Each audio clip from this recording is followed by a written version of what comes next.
Semiconductor क्या होते हैं? ठीक है, तो पहले ध्यान रखना, सेमीकंडक्टर, सेमी नाम ही क्यों पड़ा, सेमी मतलब होता है आधा। ठीक है, आधा कंडक्टर, तो इसका मतलब आधा इंसुलेटर। तो कह सकते हैं भैया सेमीकंडक्टर वो सब्सटेंस होते हैं, वो मटेरियल होते हैं, ठीक है, जिनकी कंडक्टिविटी या जिनकी रेजिस्टिविटी, क्या बोल रहा हूं, कंडक्टिविटी या रेजिस्टिविटी, करंट को अलाउ करने की क्षमता या करंट को अपोज करने की क्षमता, दोनों किसके बीच में लाई करती है, कंडक्टर और इंसुलेटर के बीच में। तो सेमीकंडक्टर वो सब्सटेंस होते हैं जिनकी कंडक्टिविटी या रेजिस्टिविटी सेमीकंडक्टर और कंडक्टर के बीच में लाई करती है, इसको हम क्या कहते हैं भैया, सेमीकंडक्टर। ठीक है, अब देखिए शुरू से जब इलेक्ट्रिसिटी मतलब जब से हम इलेक्ट्रिक अप्लायंस चलाने लगे, सामान चलाने लगे, तब से भैया जो डिवाइस बन के आते थे बहुत पहले से, वो वैक्यूम ट्यूब के आते थे। वैक्यूम ट्यूब में एक साइड कैथोड की होती थी, दूसरी साइड क्या होती थी, एनोड की होती थी। कैथोड को जब एनर्जी सप्लाई की आती थी तो वो इलेक्ट्रॉन एमिट करती थी, और कैथोड से निकले हुए इलेक्ट्रॉन कहां पे आते थे, एनोड की तरफ। सर्किट कंप्लीट होता था और डिवाइस एक्शन में आ जाता था। लेकिन ये जो डिवाइस होता था ये काफी बल्कि हुआ करता था, इसका वॉल्यूम बहुत ज्यादा होता था, इसका मास बहुत ज्यादा होता था, इसको ट्रांसपोर्ट करना बहुत मुश्किल था, इसको बनाने में खर्चा बहुत ज्यादा था, बहुत कॉस्टली होता था। ठीक है, और समझिए ट्रांसपोर्ट करना मतलब आप जैसे मोबाइल वगैरह आजकल लेके चलते हो तो ये तो असंभव था। ठीक है, तो बहुत बड़ी बात होती थी। धीरे धीरे अपग्रेड हुआ और ये वैक्यूम ट्यूब क्या हुई भैया, छोटी होती गई, तो आपके घर में टीवी आई। पहला कंप्यूटर जो बना था वो इस कमरे से भी बड़ा कंप्यूटर था, आपको पता है ना, इस कमरे से बड़ा कंप्यूटर था, पहले कंप्यूटर था। ठीक है, लेकिन आजकल देखो भैया इतना हाई फाई मेमोरी वाले फोन आते हैं, इतने प्रोसेसिंग पावर होती है फोन की, छोटे से फोन की, और वो आपके हाथ में आ जाता है। ये सब किसके चलते हुआ है भैया, सेमीकंडक्टर के। अगर सेमीकंडक्टर नहीं होता तो आप आज फोन नहीं चला रहे होते, और चला भी रहे होते फोन तो ठेले पे लेके चलते हैं, यहां से वहां पे अगर जाना है तो भैया ठेले पे फोन लेके चलो, इतना बड़ा फोन होता। ठीक है, तो भैया अब पुरानी वाली टीवी सबके घर होगी, देखी किसी ने, पुरानी वाली टीवी जो डब्बे वाली टीवी आती थी, तो डब्बे वाली टीवी भी क्या थी, वैक्यूम ट्यूब पे ही काम करती थी। उसमें एक ट्यूब होती थी पीछे से, पिक्चर ट्यूब कहते थे उसको। ठीक है, उसका भी यही पर्पस था, वहां से कैथोड था, वहां से इलेक्ट्रॉन निकलता था, इलेक्ट्रॉन एक फ्लोरोसेंट स्क्रीन हुआ करती थी, इलेक्ट्रॉन उसी पैटर्न में आता था और फ्लोरोसेंट स्क्रीन ग्लो करती थी, आपको लगता था यहाँ पे फिल्म चल रही है, समझ गया। तो उसी प्रकार से होता था। लेकिन अब देखिए, अब आपकी सारी चीजें अपग्रेड हो चुकी हैं, छोटे से फोन में इतने सारे सिस्टम होते हैं, इतने हाई प्रोसेसिंग पावर होती है, इतनी मेमोरी होती है। ये सब किसके लिए किसकी वजह से हो पाया, ये सेमीकंडक्टर की वजह से। ठीक है, तो यहाँ पे लिखा हुआ है कि एडवांटेज ऑफ सेमीकंडक्टर, सेमीकंडक्टर की क्या क्या एडवांटेज होती है। तो भैया देखिए हर जगह ही एडवांटेज है सेमीकंडक्टर की। भैया देखिए इसकी कोई डिसएडवांटेज तो बहुत ना के बराबर ही मिलेगी, डिसएडवांटेज तो ना के बराबर ही है, एडवांटेज ही एडवांटेज है इसकी। पहले देखिए भैया लिखा हुआ है semiconductor device are very small in size, बहुत छोटे साइज के होते हैं। ठीक है, अभी आपको पता भी है एक अभी एक बात चल रही है, मतलब कि मैंने कल एक न्यूज देखी थी उसमें कि ये प्रोसेसिंग पावर बढ़ाने के लिए जो प्रोसेसर होता है ना, उसके वो मतलब कि क्या कर रहे हैं कि उसको थोड़ा अपग्रेड कर रहे हैं। अपग्रेड करके क्या करते हैं कि उसको इतना छोटा कर देंगे कि एटम साइज का कर देंगे। ठीक है, अब जब एटम साइज का हो जाएगा तो बहुत सारे प्रोसेसर एक ही सिस्टम में ले सकते हैं, और जिससे उसकी प्रोसेसिंग पावर क्या होती है, बहुत ज्यादा इंप्रूव कर जाएगी। ठीक है, लेकिन वो लिमिट है, उसके बाद तो आप छोटे नहीं कर सकते ना। अगर कोई चीज एटम से छोटी हो, एटम के बराबर हो चुकी है, तो उससे छोटा आप नहीं कर सकते उसको। ठीक है, तो वो लास्ट लिमिट होगी, ऐसा कहते हैं। हो सकता है उससे भी छोटी हो कोई चीज, तो उससे भी छोटा कर सकते हैं। ठीक है, खैर मुद्दे पे आते हैं।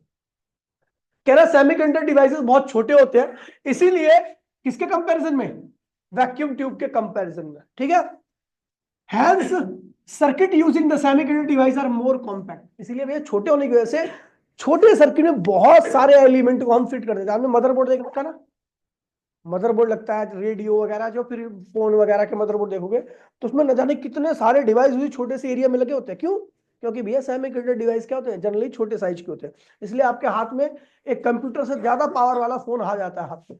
ठीक है, दूसरा कह रहा है भैया देखिए पहले जो टीवी होते थे ना, जैसे ही उनको लो वोल्टेज मिलता था उनकी स्क्रीन जो होती थी उछलने लगती थी, बाउंस करने लगती थी। लेकिन अब के टीवी नहीं करते भैया, कितना भी कम वोल्टेज कर लो। तो इसका मतलब इनका ऑपरेटिंग वोल्टेज क्या होता है, बहुत कम होता है।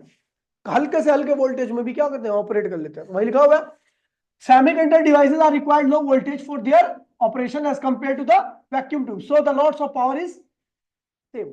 ठीक है, अगला लिखा हुआ है,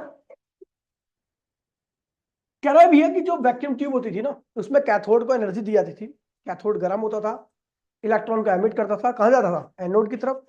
सर्किट कंप्लीट होता था तो भैया डिवाइस एक्शन में आता था, है ना। टाइम लग रहा काफी ज्यादा, टाइम लग रहा नहीं लग रहा। लेकिन सेमीकंडक्टर डिवाइस में, अच्छा इसके और एग्जांपल दे दो, पुरानी वाली ट्यूबलाइट होगी जिसके कांच वाली ट्यूबलाइट होती थी, घर में किसी के, फ्लोरोसेंट वाली, ठीक है।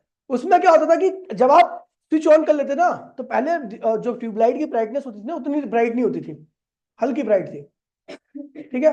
धीरे धीरे मामला क्या हुआ, अपग्रेड होने लगा, ठीक है।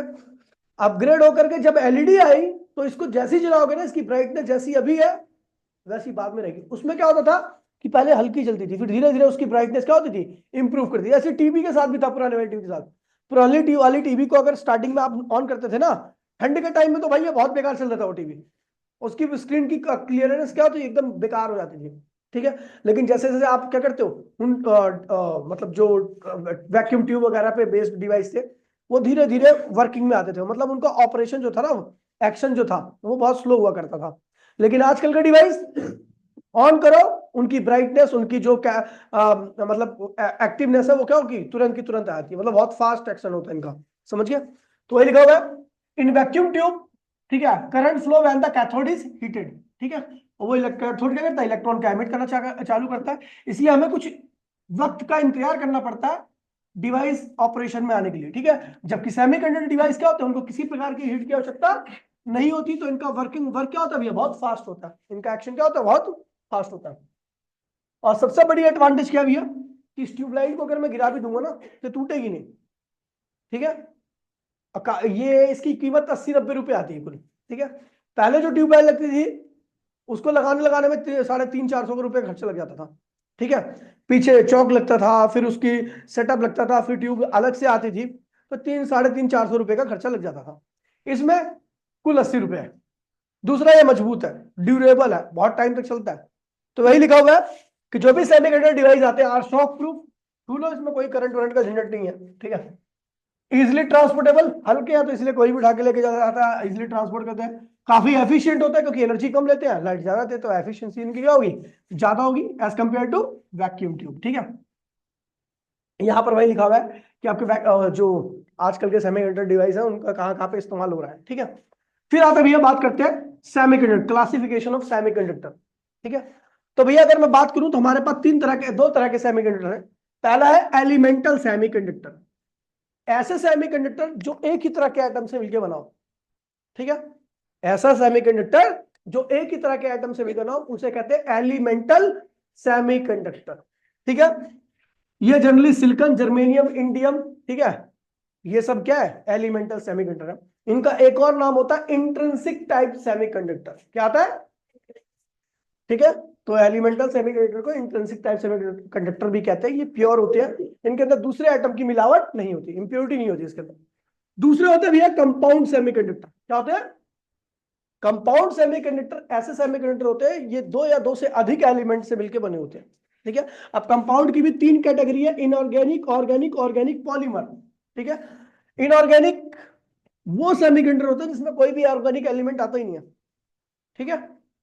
तो ये हो गया आपका ऑर्गेनिक। देखिए इनऑर्गेनिक के एग्जांपल याद रखना, ठीक है भैया, cadmium sulphide, gallium arsenide, cadmium sulphate, indium phosphate, ठीक है। फिर ऑर्गेनिक में आ जाओ तो एंथ्रासीन, डॉप्ड, पोलिसाइनिन एक्सेट्रा, ठीक है।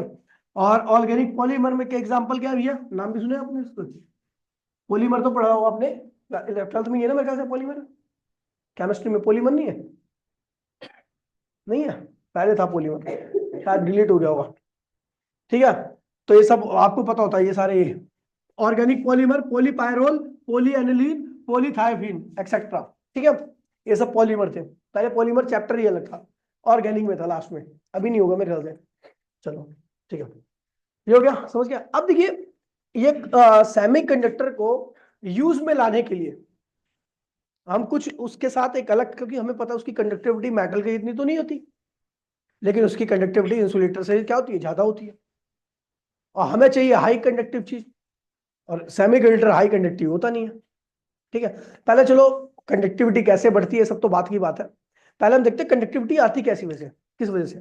तो आपको पता है ये कंडक्टिविटी आने का रीजन होता है कि जो पहले इलेक्ट्रॉन्स क्या होते हैं, फ्री नहीं होते, क्या होते हैं, और जो फ्री इलेक्ट्रॉन्स नहीं होते इलेक्ट्रिक फील्ड के साथ इंटरेक्ट नहीं करेंगे, क्या करेंगे, जो फ्री इलेक्ट्रॉन्स नहीं होते वो इलेक्ट्रिक फील्ड के साथ इंटरेक्ट नहीं करते, जब वो इलेक्ट्रिक फील्ड के साथ इंटरेक्शन नहीं करेंगे तो करंट में उनका किसी प्रकार का कोई रोल नहीं होगा। लेकिन जैसे इलेक्ट्रॉन फ्री हो जाते हैं तो वैसे ही वो इलेक्ट्रिक फील्ड के साथ क्या करते हैं, इंटरेक्ट करना चालू कर देते हैं, इलेक्ट्रिक फील्ड इनको खींचना चालू कर देती है अक्रॉस द फील्ड, और वैसे सर्किट में क्या आता है, करंट आ जाता है। समझ गया, समझने समझे, ठीक है। तो वैसे सर्किट में क्या आता है भैया, करंट आता है। अब इलेक्ट्रॉन को मुझे फ्री करना है, क्या करना है, तो इलेक्ट्रॉन जब फ्री नहीं होता, ध्यान दीजिएगा मेरी बात को, जब इलेक्ट्रॉन फ्री नहीं होता तो एटम के साथ अटैच्ड होता है, एटम के ऑर्बिट में होता है, ठीक है।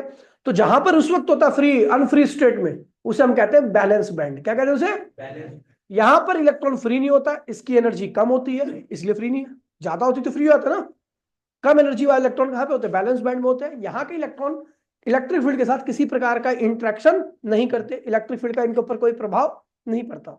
लेकिन जैसे ही मैं इन इलेक्ट्रॉन्स को एनर्जी प्रोवाइड करता हूं, ठीक है, वैसी जैसे ही इलेक्ट्रॉन के पास एक सफिशिएंट अमाउंट की एनर्जी आ जाती है, वैसे ये इलेक्ट्रॉन्स उस एटम को छोड़ करके क्या होते हैं, बाहर निकल जाते हैं, और क्या होते हैं, फ्री हो जाते हैं।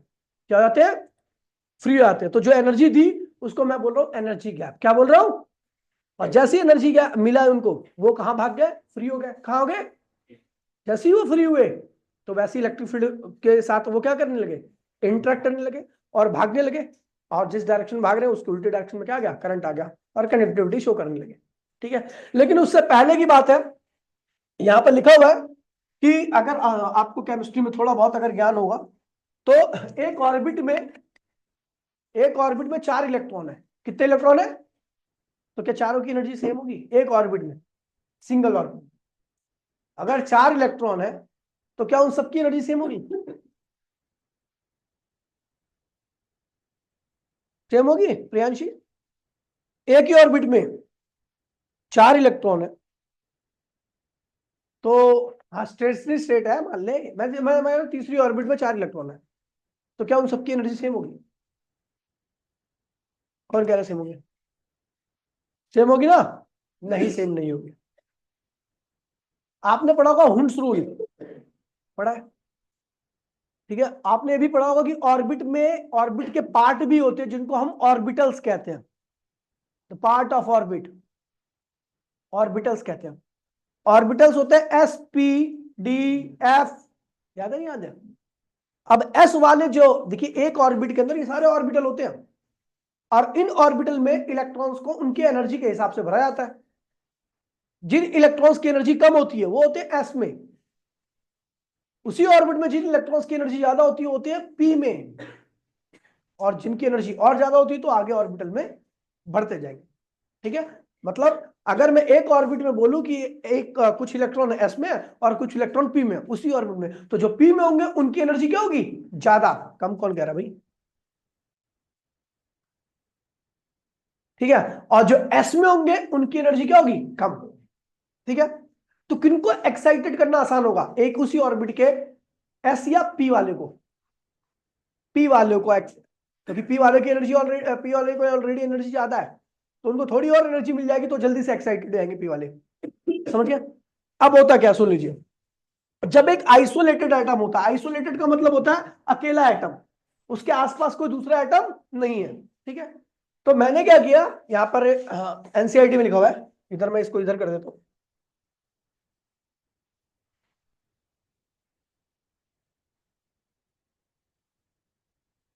ठीक है।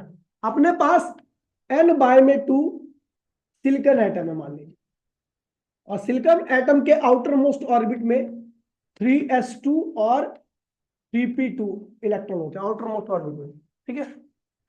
एन बाय में 2 एटम्स है अपने पास सिलिकॉन के, ऐसी सब दूर दूर है, ठीक है। ऐसे बना दे रहा हूं मैं इनको, सिलिकॉन के 3s2 और 3p2, ये है सिलिकॉन 3s2 3p2, ये है सिलिकॉन 3s2 3p2, ये है सिलिकॉन 3s2 3p2, ये सिलिकॉन है। अब देखिए यहाँ पर आपको बुक में लिखा होगा, मैं गारंटी दे रहा हूँ बुक को 4 बार भी पढ़ोगे ना फिर भी समझ आएगा, लेकिन मैं एक बार में बता दूंगा आपको जो लिखा हुआ है मेन मुद्दा। 3s2 3p2, 3s2 3p2, silicon 3s2 3p2।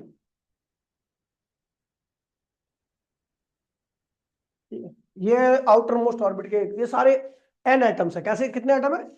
Number of atom, number of atom अपने पास क्या है? n है। ठीक, ये सब आइसोलेटेड, आइसोलेटेड का मतलब ये दो सारे एक दूसरे से इतना दूर है कि इनके बीच में किसी प्रकार का कोई इंटरेक्शन नहीं है। ठीक है, तो ये ध्यान रखना। स्टार्ट, ये क्या हुआ? At initial all silicon atoms are at initial all silicon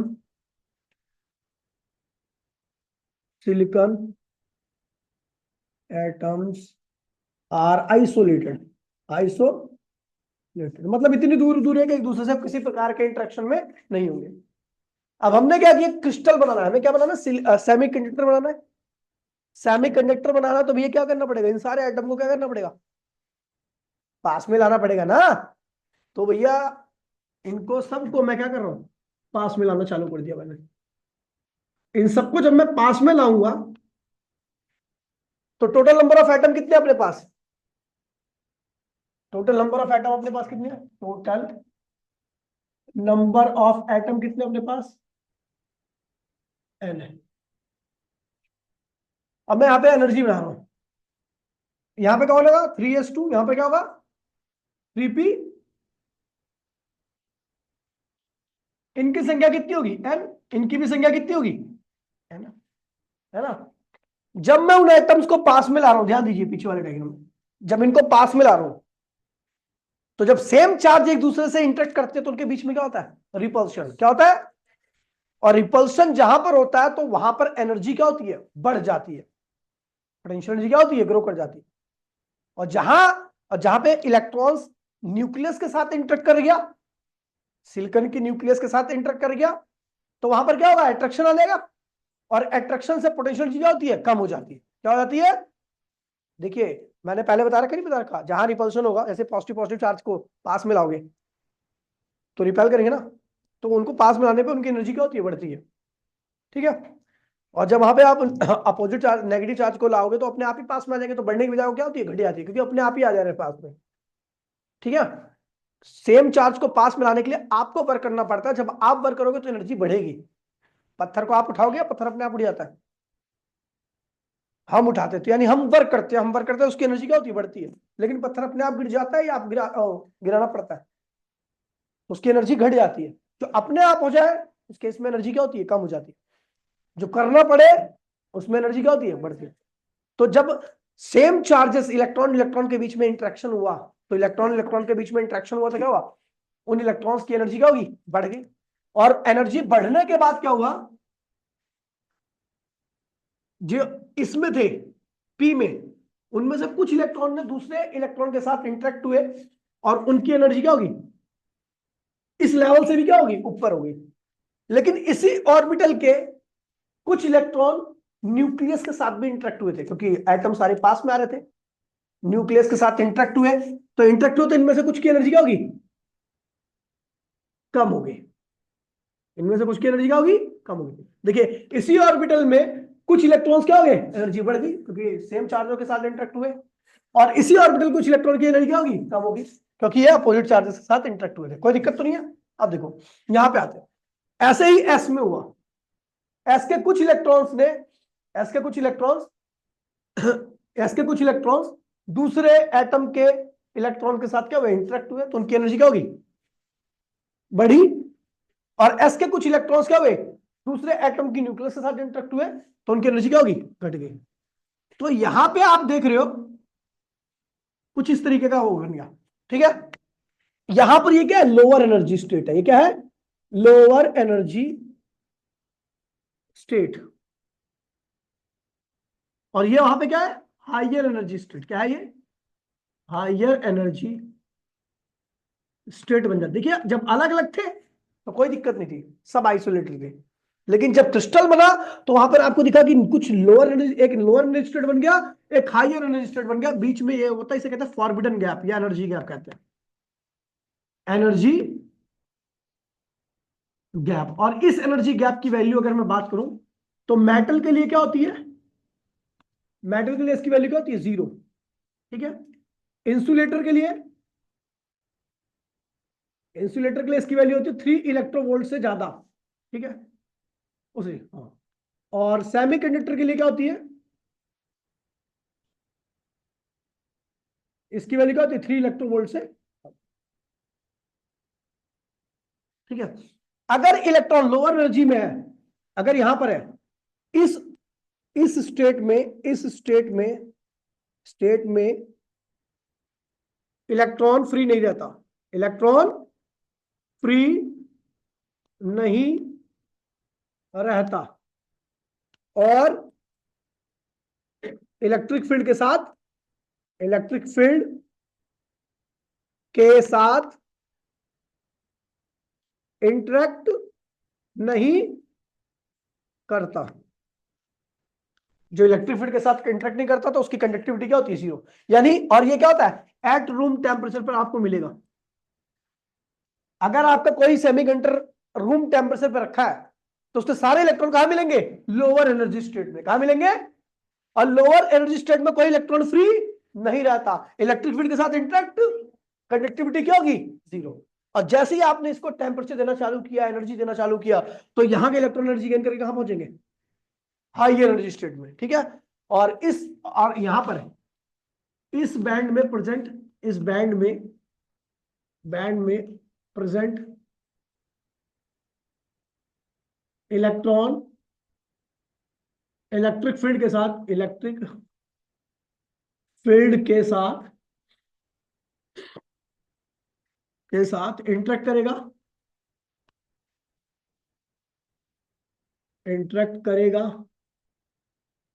और कंडक्टिविटी शो करेगा, शो करेगा, ठीक है भैया, समझ गया। तो जब हम क्रिस्टल देखते हैं, जब आइसोलेटेड एटम तो कोई दिक्कत नहीं है, पीछे वाला सारा सीन है, लेकिन जब क्रिस्टल बनता है तो ये सारा बन जाता है मामला, ठीक है। और क्रिस्टल में क्या होता है, कुछ एनर्जी कम हो जाती है, कुछ एनर्जी ज्यादा होती है। लोअर टेम्परेचर पर सबकी एनर्जी क्या होगी, कमी होगी, तो कहां मिलेंगे, इसे कहते हैं बैलेंस बैंड। इसे क्या कहते हैं, बैलेंस बैंड, इसे कहते हैं, क्योंकि यहाँ पे कंडक्टिविटी शो कर रहा है इलेक्ट्रॉन, तो इसे कहते हैं कंडक्शन बैंड। क्या कहते हैं, कंडक्शन बैंड, यहां पर कंडक्टिविटी शो करेगा, ठीक है, समझिए। तो ये सारा होता है, ठीक है, जो नोट्स में तो नहीं लिखा हुआ, बुक में ही लिखा हुआ। तो आपको मैकेनिज्म इसकी पता नहीं लगी कि सेमीकंडक्टर के अंदर ऐसा कैसे हो जाता है, तो ऐसा इसीलिए होता है, ठीक है। अब आप पढ़ोगे हर बैंड को, बैलेंस बैंड को अलग पढ़ोगे, कंडक्शन बैंड को अलग, इसको सीबी बोलूंगा मैं, सीबी, इसको क्या बोलूंगा, विकास भट्ट, ठीक है, इसको सीबी मतलब कुछ और, ठीक है। तो तो आज के लिए इतना ही, मिलते हैं अगली क्लास में। टाटा बाय बाय, जय हिंद, जय भारत।